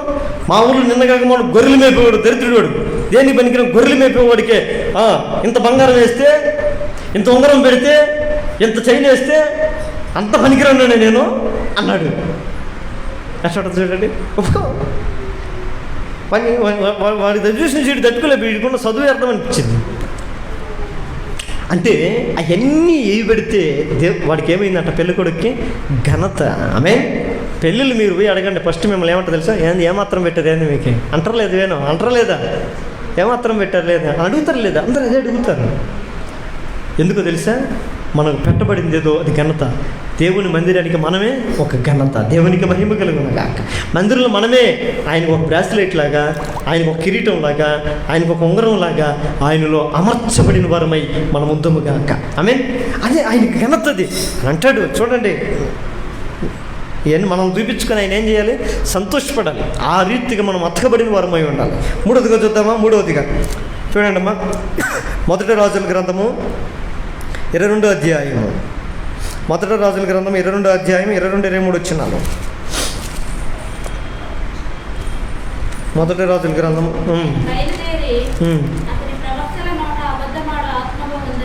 చాలు. మూడవదిగా ఏ ఆత్మ అంటే ఇది? అబద్ధములు ఆడతాయి, దెయ్యాలు ఏ పనులు చేస్తాయి అనేది మన అంశం. ఈరోజు సంఘాల్లో దెయ్యాలు పనిచేస్తూ ఉన్నాయి. ఆ రోజు దేవుని మందిరంలో 18 ఏళ్ళ నుండి దెయ్యం బట్టి వంగిపోయి ఏమాత్రం కూడా చక్కగా నిలబడకుండా దేవుని మహిమకరంగా జీవిస్తున్న ఆ జీవితం ఎందుకయ్యా ఆ రీతిగా మందిరంలో ఎందుకు పనికి రాకుండా ఉంది 18 ఏళ్ళ నుండి అంటే ఆమెకేం పట్టిందంట? దెయ్యం పట్టింది. అరే దెయ్యం పడితే ఎలా ఉంటుంది? 18 ఏళ్ళ నుంచి ఆ పాస్టర్కి తెలియట్లేదా? ఆడుండే పాటలు పాడేవాళ్ళకి తెలియట్లేదా? అసలుకి ఆ భర్తకు తెలియట్లేదా? ఎవరు ఆమె వస్తుంది కదా, ఆ స్త్రీ భర్తకు కూడా తెలియలేదా దెయ్యం ఉందని? ఏదో చిన్న బలహీనతలే అనుకున్నాడు, ఏదో చిన్న పని ఉందలే అనుకున్నాడు. అయ్యో ఈరోజు మందిరం రాకపోతే ఏదో పెద్ద కష్టం ఉందలే అనుకున్నారు, ఏదో బలహీనతలు అనుకున్నారు, ఏదో లైట్ తీసుకుంటున్నారు. అంత లైట్ అంత లైటే, టేకింగ్ ఇట్ ఈజీ అన్నట్టుగా అంత లైట్ తీసుకోవటమే. కానీ లోపల పర్వాలేదు డేంజర్. ఎందుకు దేవునికి మహిమకరంగా బ్రతకలేకపోతున్నాం? ఎందుకు దేవునికి ఉన్నతమైన శక్తి కలిగిన పాత్ర మనం వినియోగించలేకపోతున్నామంటే వాళ్ళు ఏమున్నాయంట? దెయ్యములు ఉన్నాయి. మొట్టమొదటిగా దెయ్యాలు సోది చెప్తాయి, రెండవదిగా వైరం కలుగు చేస్తాయి, మూడోది ఏం చేస్తాయంట? అబద్ధాలు ఆడతాయి. అబద్ధాలు ఆడేవన్నీ కూడా ఏంటంట? అవి కూడా ఒక దురాత్మలే, దెయ్యాలు. దేవుడు పొరపాటును కూడా ఎప్పుడు కూడా అబద్ధము చెప్పలేడు. కారణాన్ని బట్టి, భయంకరమైనటువంటి అవసరతను బట్టి దేవుడు అబద్ధము చెప్తాడు. ఇప్పుడు ఈ అబద్ధంతో దానికి అవసరం. ఒక స్త్రీ ప్రాణం అరిచేతిలో పెట్టుకొని ఉన్నంత దెబ్బలతో రక్తపు పోటులతో పరిగెత్తుకొని వచ్చింది. అయ్యా నా ప్రాణం కాపాడండి అని చెప్పి పరిగెత్తుకొని వచ్చింది. ఇప్పుడు మన దగ్గరికి మనం ఏం చేయాలి? ఆమె లోపల వేసేసాం. వెనకనే ఇంకొకటి పెద్ద గొడ్డలు పట్టుకొని పరిగెత్తుకొని వచ్చాడు. ఇదిగో నా భార్య ఇట్లా వచ్చింది, దాన్ని ఏమన్నా మీ దగ్గరకు వచ్చిందా? నాకు అప్ప చెప్పండి, దాన్ని వేసేయాలి ఇప్పుడే. వాడు పుల్లుకి దాగి ఉన్నాడు. మనం ఏం చేస్తాం? పోయమ్మా లేదని చెప్పడం. మన దేవుని పెట్టాలి, మందిరంలో అబద్ధాలు ఆడకూడదు. అదిగో లోపలికి పోయి వేసేయిపోమంటామా? ఏమంటాం? సమయోచితమైనటువంటి సహాయం కొరకు పరిశుద్ధ గ్రంథంలో ఒక మాట ఉంటుంది, మరణకరము కానివి కలవు, మరణకరమైనటువంటి పాపములు కలవు. మరణకరము కాని పాపములు కూడా కలవు. చాలా ఉంటాయి. అంటే మనం చెప్పేది అది పాపానికి హేతువు కాకూడదు. కొంతమంది చిన్నపిల్లలు కూడా అడగండి, ఏరా ఆడిపోలా, ఏరా ఏం చేస్తాం, ఏం చేయలే, ఏదో కూడా చేస్తుంటాం, మళ్ళీ ఏం చేయలే. ఎన్ని చిన్న చిన్న అబద్ధాలు ఇవన్నీ అయ్యాయి, పెద్ద మోపుడయ్యి లాస్ట్కి బతికే అబద్ధాలు. అప్పుడే మనం ఖండించాలి, చిన్నప్పుడే మనం ఖండించాలి. నేనైతే వాళ్ళు అంటాను, నాకు చెప్పినప్పుడు బీపీ రేగిపోతుంది. కిచెన్లో చేతి పట్టుకుని వెళ్తూ ఉంటారు రేపు బెడ్రూమ్లోకి, అమ్మాయి ఏంటది, ఏం లేదంటారు. ఇక్కడ పిలిచి ఒకటి బీక్తే ఏది చేతిలో ఉంది కదా, ఇది ఏం లేదు, నా అబద్ధం ఎందుకు చెప్తాం. ఇంకొకసారి అట్లా చెప్పకూడదు, కారణం లేకుండా అబద్ధము ఆడకూడదు. ఇప్పుడు దాన్ని ప్రోత్సహించింది అనుకో, ఇప్పుడు దాన్ని చూస్తా సూరి పెట్టుకుంటుంది అనుకో, రేపు పెరిగి పెరిగి పెరిగి ప్రతిది కూడా ఎవరా ఎక్కడికి వెళ్ళేవరా కాలేజీకి పోయి అంటే కాలేజీకి ఉండడు, వాడు పార్కులు ఏడమిడి తిరిగి సినిమా తిరుగుకొని వచ్చి డాడీ అంటే కాలేజీకి పోయిచ్చా అని అంటాం. అబద్ధాలను మనం ప్రోత్సహించకూడదు, రైట్? అబద్ధములు ఆడేది ఏంటంట, దెయ్యాలు. కొంతమంది ప్రతిదానికి అబద్ధాలు ఆడతారు, ప్రతిదానికి అబద్ధాలు. అబద్ధం అనేది బహు ప్రమాదం. అబద్ధాలు ఆడుతున్న పరిస్థితుల్లో ఉన్నావంటే నీలేదో దురాత్మ ప్రభావం నీలో ఉందని, ఒక దెయ్యములు అబద్ధాలు ఆడే దెయ్యాలు నీలో ఉన్నాయని అర్థం. ఆ పిల్లలారా, మన దేవుడు ఎవరు? సత్యవంతుడు. ఆయన సత్యవంతుడు, ఆయన వాక్యము సత్యమైనది. ఆయన మనల్ని నివసిస్తుంటే మనం ఏం చేస్తాము? సత్యవంతం. చంపేసే పరిస్థితి వచ్చినా కూడా, చంపేసే పరిస్థితి వచ్చినప్పుడు కూడా పిలాతు దేవుడిని అడుగుతాడు, నీవు దేవుని కుమారుడువా అంటే ఏమన్నాడు ఆయన? ఆయన్ని ఎందుకులే ఇప్పుడు వదిలే అన్నాడా? ఎస్, నీవన్నట్టే, కరెక్ట్గా చెప్పు, నువ్వు కాదని ఒప్పుకో, నేను నిన్ను విడిపించుటకు కూడా నాకు శక్తి ఉంది, నిన్ను విడిపించుటకు నాకు అధికారం ఉంది, చెప్పు ఒప్పుకో అని అంటే ఆయన ఒప్పుకున్నాడా? లే నా రాజ్యమే వేరే అంటాడు, నాకు ఒక రాజ్యం ఉంది అంటాడు. ఆయన అబద్ధం ఆడుటకు నరుడు కాదు. మనం అబద్ధం ఆడుటకు నరులమే అంటే నరులంతా ఏం చేస్తారట? అబద్ధాలు ఆడేవాళ్ళని అర్థం. అబద్ధములు ఆడకూడదు. అబద్ధములాడు ఆత్మలు వాటి నోట నేను ఉంచి ఉన్నాను, అవి నిజం పలకం. మనం ఆరాధన చేస్తే అబద్ధం, పాట పాడితే అబద్ధం, వాక్యం చెప్తే అబద్ధం, వినేది అబద్ధం, మన బ్రతుకే అబద్ధంగా ఉంటుంది. పాటలు ఎన్ని పాడతాం మనం? నా బలమంతా నీవేనయ్యా అని పడితే మనం కూడా కోరస్ ఎత్తుకుంటాం. కానీ నిజంగా ఆయన మనకు బలమై ఉంటాడా? ఉండడు. అయ్యా నా జీవిత కాలమంతా నీ సన్నిధిలో ఉంటానయ్యా అని ఒప్పుకుంటాం. నా జీవితం నీకు అంకితం అని అంటాం. ఎన్ని పాటలు పాడతాం, అన్నీ అబద్ధాలే. కరెక్టే కదా? అర్థం చేసుకుందాం. ఎన్నిసార్లు ఎన్ని రకాలు పడతాం. నీవుంటే నాకు చాలు యేసయ్యా అంటాం. నిజంగా ఆయన ఉంటే చాలు మనకి? లే, అప్పుడప్పుడు ఆయన కూడా పక్కకు పోవాలా మన కొన్ని పనులు జరగాలంటే. ఇది మన జీవితం. కనుక అబద్ధములాడుతున్నాము దేవుని సన్నిధిలో కూడా. లోకంలో అది వేరే విషయం, అది పక్కన పెడదాం కొంచెంసేపు. దేవుని సన్నిధిలో కూడా మనం అబద్ధాలు ఆడకూడదు. అంత మాత్రమే కాదు, 4వదిగా చూడండి, త్వరగా ఈ 2 మాటలు చెప్పి ముగిచ్చేస్తాను నేను, ప్రార్థనలోకి వెళ్ళిపోతాం. 4వది 1 తిమోతి రాసిన పత్రిక 4వ అధ్యాయం. 1 తిమోతి రాసిన పత్రిక 4వ అధ్యాయం 1-2 వచనాలు. తిమోతి రాసినటువంటి 1 పత్రిక 4వ అధ్యాయము 1-2 వచనాలు. అయితే కడవరి దినములలో కొందరు అబద్ధికుల వేషధారణ వల్ల మోసపరచు ఆత్మల యందును దెయ్యముల బోధ యందును లక్ష్యముంచి విశ్వాస భ్రష్టులకు కుదరని ఆత్మ తేటగా చెప్పుతున్నాడు. ఇదేంటి అంటే వేషధారణ వల్ల మోసపరచు ఆత్మల యందు, మోసపరిచే ఆత్మలు, మోసం చేసినట్టుగా మోసపరిచే ఆత్మలు మోసం చేస్తూ ఉంటాయి మనుషుల్ని, మభ్య పెడుతూ ఉంటాయి మనుషుల్ని. కనుక మనం ఎవరిని కూడా పొరపాటును మనం మోసము చేయకూడదు. పొరపాటు కూడా మోసం చేయకూడదు. చేస్తే వీలైతే మనం మేలు చేయాలి, కానీ అవతల వాళ్ళకి మనం మోసము చేయకూడదు. మేలు చేసేవాడు దేవుని సంబంధి అంటారు. దేవునికి మహిమ కలుగును గాక. మేలు చేయవాడు ఎవరంట? దేవుని సంబంధి. యాకోబు రాసిన పత్రికలు అంటాడు, మేలు చేయవాడు ఎవరి సంబంధి? దేవుని సంబంధి. మోసం చేయవాడు నా ఎంట నివసించరాదు అంటాడు దావీదు. దేవునికి మహిమ కలుగును గాక. మోసం చేయవాడు నా ఇంట నిలవరాదు. దేవుడి మందిరంలో కూడా దేవుడు అంటాడు, మోసం చేసేవాడు నా ఇంట ఉండకూడదు. అందుకని మోసపోకుడి అంటాడు దేవుడు. వెక్కిరించబడ్డాడు. మనం మోసపరుచుకోకూడదు. మోసపరిచే ఆత్మలు ఏంటంటే మనమే మోసం చేసుకుంటూ ఉంటాం. నేను నీతిమంతున్నని, నేను నీతిమంతురాలని, నేను గొప్పవాడినని, నేను ఉన్నతమైనని, నేను భక్తి కలిగినవన్నని అని మనం ఒక్కొక్కసారి మనం మోసపరుచుకుంటూ ఉంటాం. కానీ మన భక్తి ఎంత ఉంది, మన శక్తి ఎంత ఉంది, మన బలం ఎంత ఉంది, మన స్థిరత్వం ఎంత ఉంది, మన నిజాయితీ ఎంత ఉంది, మన యథార్థత ఎంత ఉంది అనే విషయంలో మనం ఏం చేయలేకపోతున్నాం? మోసపోతున్నాం, గ్రహించలేకపోతున్నాం, తెలియలేకపోతున్నాం. మోసపరుచు ఆత్మలో మోసపోకూడదు. ఏం చేయకూడదు? మనం ఎలాంటి వారు యథార్థంగా దేవుని సన్నిధిలో ఉండాలి, యథార్థంగా ఒప్పుకోవాలి. అందుకని ఇద్దరు ఆరాధించడానికి వస్తే ఒక ఆయన ఏమన్నాడు? ఒక ఆయన గొప్పగా ఆరాధించాడు, కానీ రెండో వాడు ఏమన్నాడు? వాడు తన పాపిని గ్రహించి, ప్రభువా ఆకాశం వైపు నీ వైపు కూడా తలెత్తుట్టు కూడా నేను అర్హుడను కాదు, పాపినైనా నన్ను క్షమించు. దేవుడు అదేంటి కోరుకోలేదు. అందుకని మందిరంలో దేవా నువ్వు నా కొరకు ప్రాణం పెట్టినందుకు, నాకు ఇచ్చిన గొప్ప రక్షణ కొరకు నీకు వందనాలు మనం ఆరాధన చేస్తాం కదా. కానీ ఆ రక్షణ మనం ఏం చేస్తాము?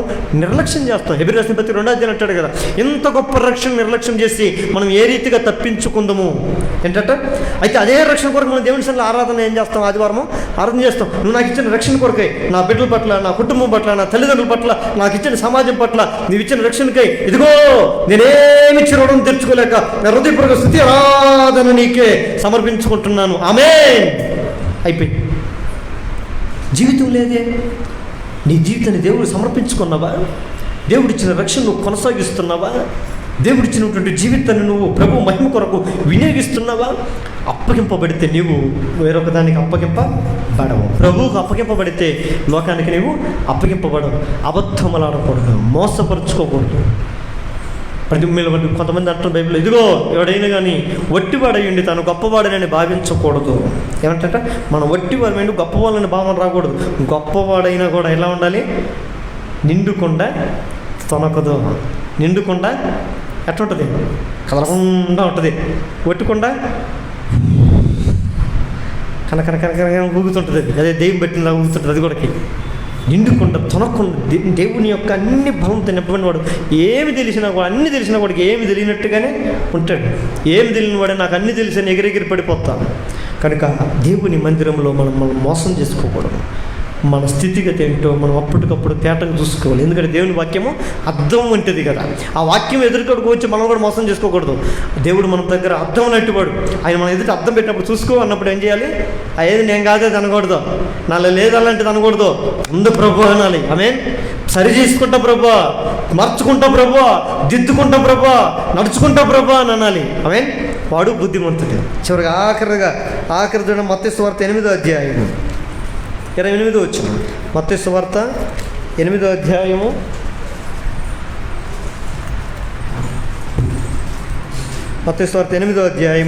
28వ వచనం చూడండి అమ్మా. గదరేనీయుల దేశమును చేరగా దెయ్యము పట్టిన ఇద్దరు మనుషులు సమాధుల్లో నుండి బయలుదేరి ఆయన ఎదురుగా వచ్చిరి. వారు మిగుల ఉగ్రులైనందున, చాలు ఏంటంట, దెయ్యం పట్టిన ఎట్టుంటారంట, ఎప్పుడు వాళ్ళ మొహం ఎట్టుంటుందంట, ఉగ్రులైపోయినట్టు ఉంటారు. పాపం వాళ్ళకి ఏదైనా చెప్పినా